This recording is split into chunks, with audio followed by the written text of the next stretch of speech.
Amsal Andes Mortin, Majelis Keperawatan PhD, selaku dosen mata kuliah metodologi penelitian, dan teman-teman yang saya banggakan. Di sini kami dari kelompok 8 yang akan mempresentasikan Geriatri Depression Scale. Untuk anggota kelompok kami itu ada Cecilia Rahma Anggita, Dani Ismanto, Dwi Nisa Anggraini, Tiara Imelda, dan Sahwa Aprilia. Tanpa berlama-lama, kita langsung aja lanjut ke materinya. Untuk yang pertama ada dasar instrumen GDS. GDS sendiri merupakan instrumen screening depresi yang dirancang khusus untuk populasi lansia. Instrumen ini pertama kali dikembangkan oleh Yesavage pada tahun 1983 dan telah mengalami berbagai pengembangan serta validasi lintas budaya hingga saat ini. Latar belakang pengembangannya didasari oleh kebutuhan klinis terhadap alat screening yang tidak hanya valid secara psikometri tetapi juga mampu membedakan antara gejala depresi yang sesungguhnya dengan perubahan fisiologis yang wajar terjadi dalam penuaan. Terus di sini juga ada teori dasar instrumen GDS sendiri, itu ada 4. Yang pertama itu model biopsikososial depresi pada lansia. Untuk model biopsikososial itu memandang depresi pada lansia sebagai hasil interaksi kompleks antara faktor biologis seperti perubahan neurotransmitter akibat penuaan, psikologis seperti kognitif negatif dan kehilangan harga diri, serta sosial seperti isolasi sosial dan kehilangan peran. Pada penelitian Krishnamurti pada tahun 2020 dalam semantic review-nya dan meta-analisis mereka terhadap berbagai versi GDS menegaskan bahwa GDS efektif menangkap manifestasi depresi yang bersifat psikologis dan sosial, yang merupakan dimensi utama dalam model biopsikososial pada populasi geriatri. Terus yang kedua ada teori kognitif Beck atau kognitif triad.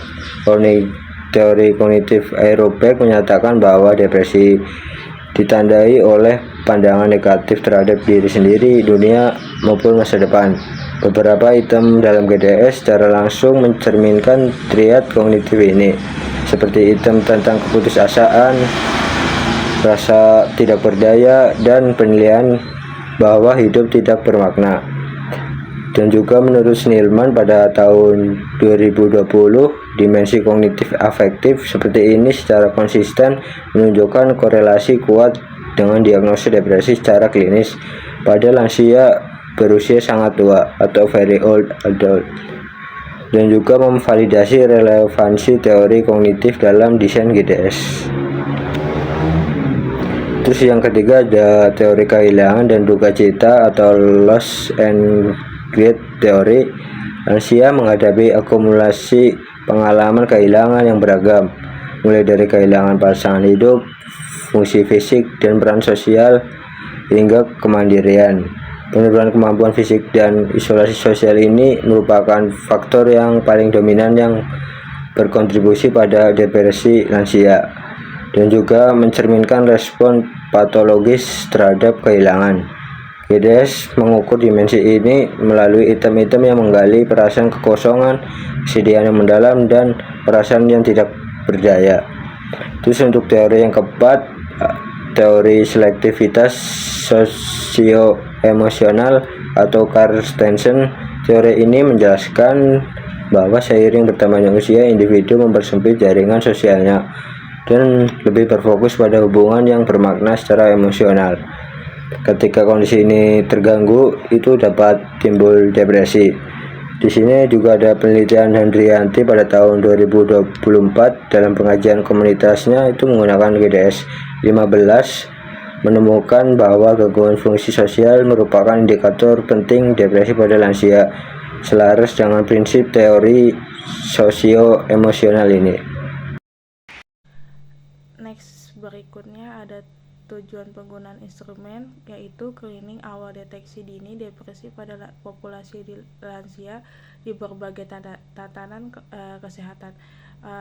Berikutnya ada pemantauan perubahan status depresi secara longitudinal sebagai alat evaluasi efektivitas pada intervensi.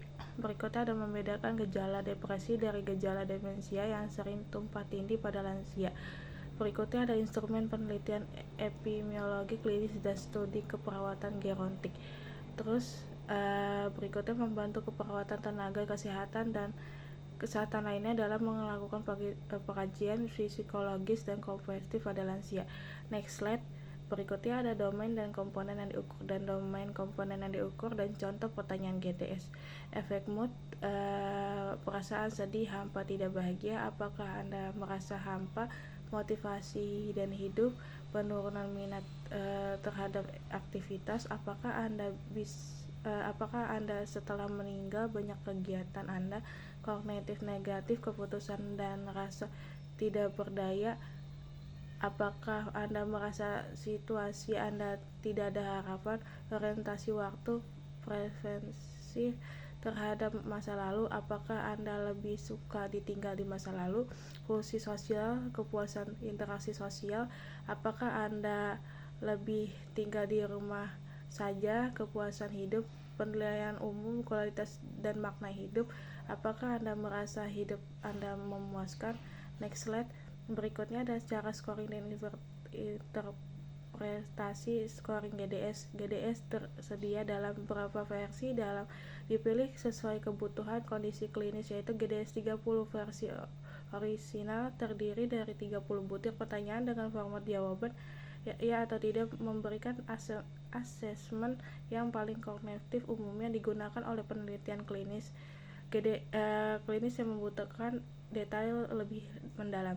GDS 15 versi langkah short form dikembangkan oleh Selk dan Yesal 1096 dan 15 item bahkan menunjukkan akurasi diagnosa yang lebih membandingkan GDS 30 dalam klinis tertentu.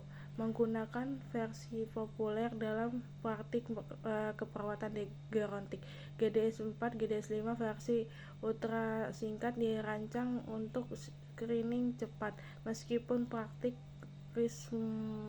Krismoti Out 2020 mencatat bahwa versi item terlalu singkat untuk penilaian yang akurat sehingga penggunaan perlu bertimbang lebih cepat.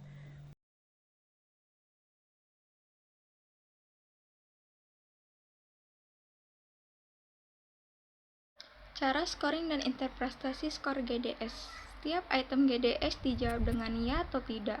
Penilaian skor didasarkan pada arah pertanyaan. Yang pertama, pertanyaan negatif, menunjukkan depresi jika dijawab ya. Diberikan skor 1 jika ya, 0 jika tidak. Contohnya, apakah Anda sering merasa bosan? Yang kedua, pertanyaan positif, menunjukkan depresi jika dijawab tidak. Diberi skor 1 jika tidak, 0 jika ya. Contohnya, apakah Anda merasa hidup Anda memuaskan?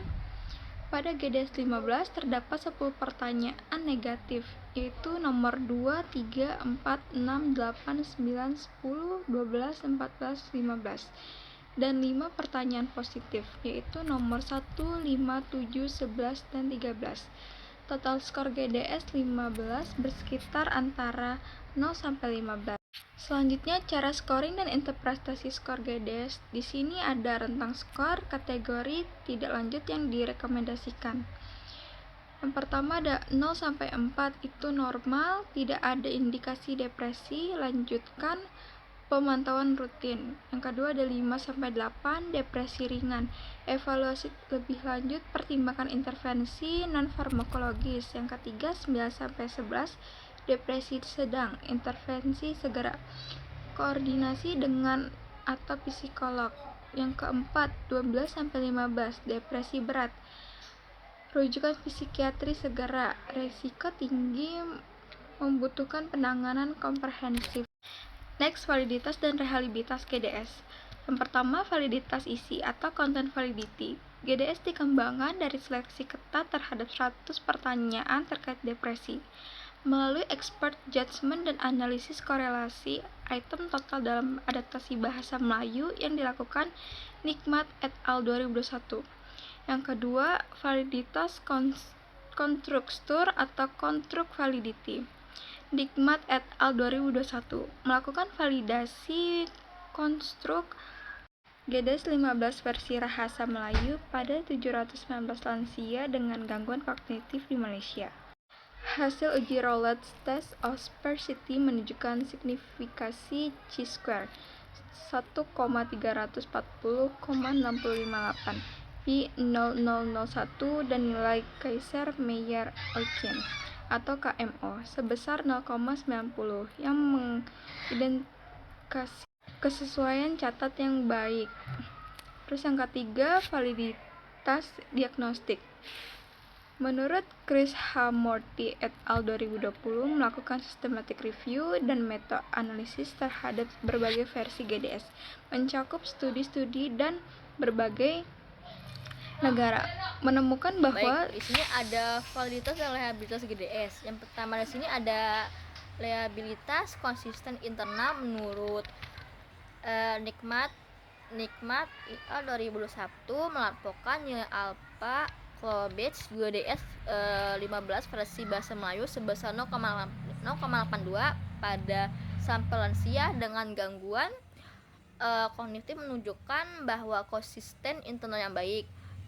Dan menurut Hercules 2023 dalam penelitiannya pada lansia Portugal dengan gangguan kognitif ringan hingga sedang juga melaporkan pada reliabilitas konsisten internal yang memuaskan dengan validitas penggunaan dan GDS.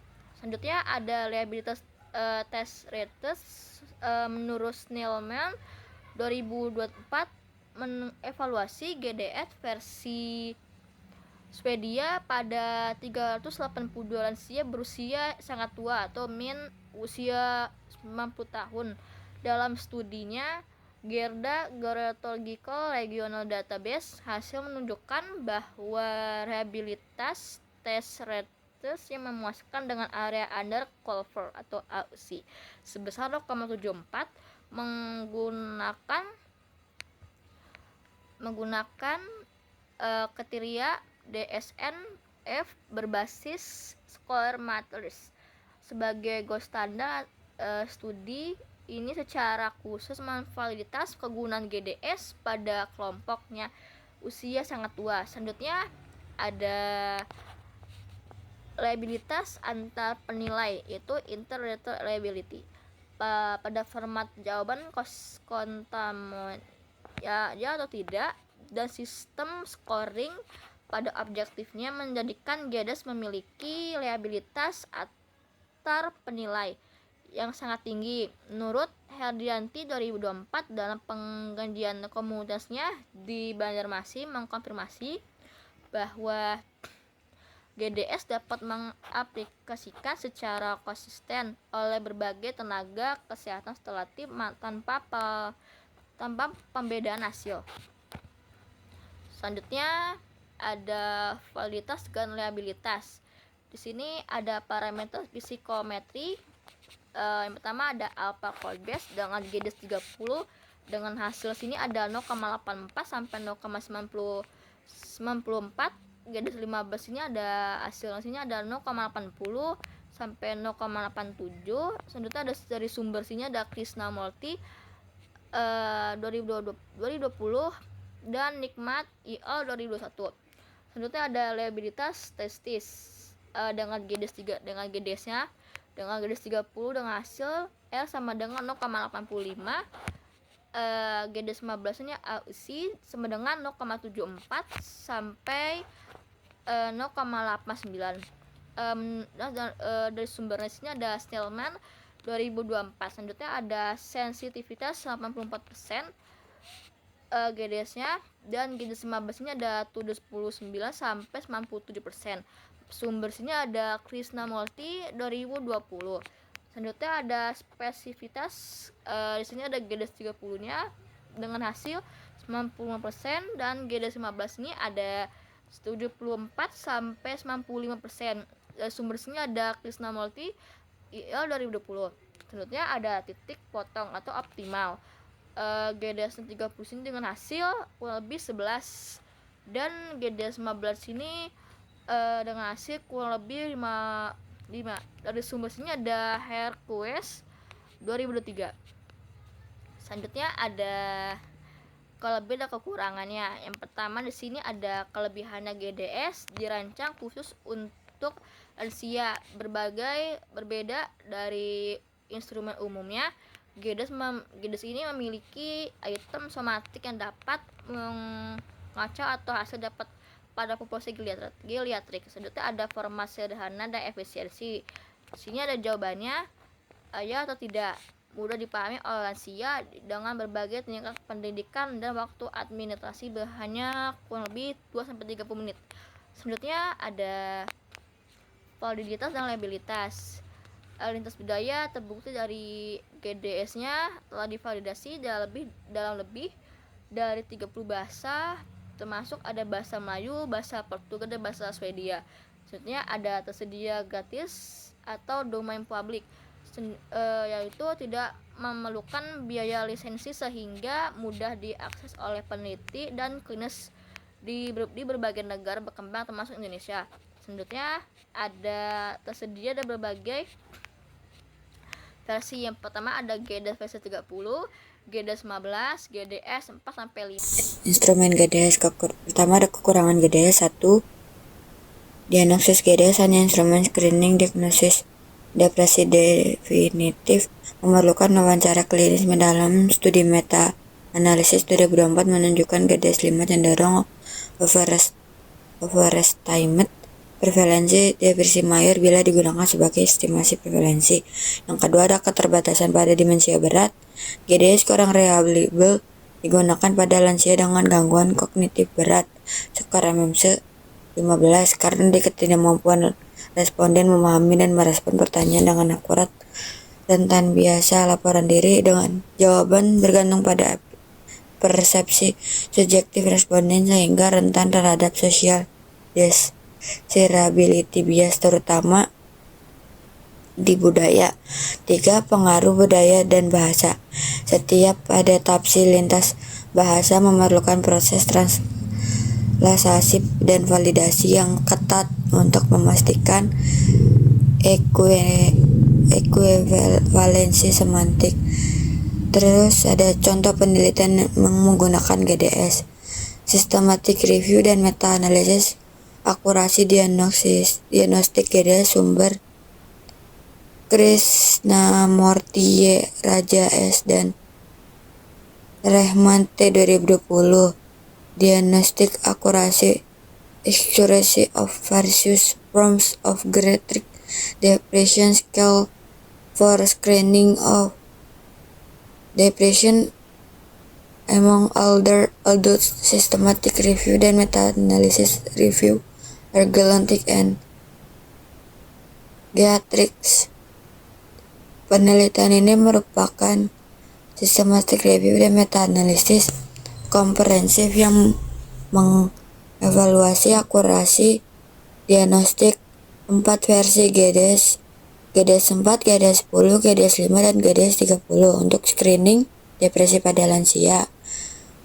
Pencarian literatur review mencakup database Medline, Course Library, ScanRead, dan Google Scholar dari inception hingga 18 Mei 2019. Hasil utama menunjukkan bahwa semua versi GDS memiliki